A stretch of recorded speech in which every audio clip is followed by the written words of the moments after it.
Anak-anak kecil itu sangat terpengaruh dengan temannya. Sangat terpengaruh dengan orang-orang sekitarnya, orang tuanya, kakak adiknya, temannya, ya, seperti itu. Saya punya pengalaman menarik nih. Hari ini tadi siang, anak saya namanya Suraya, kelas 4 SD. Nanya, "Bah, Abah pilih Prabowo atau Jokowi?" La haula wala quwata illa billah.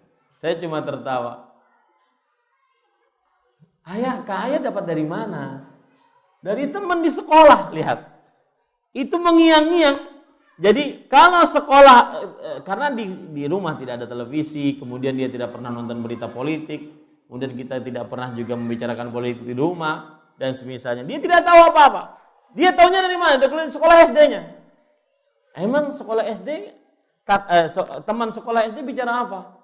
Kata teman sekolah SD saya, "Bah, Abah saya pilih titik-titik," gitu ya. Pilih titik-titik. Lalu saya ditanya, ayah ditanya, "Abahmu pilih apa?" Makanya ayah sekarang tanya, "Abah pilih apa?" Habis itu saya balik pertanyaannya, "Ustadz, ke ayah pilih apa?" "Terserah Abah aja, yang penting ayah ikut Abah." Lihat, anak itu akan mencontoh orang-orang sekitarnya. Maka jadilah contoh yang baik. Ya.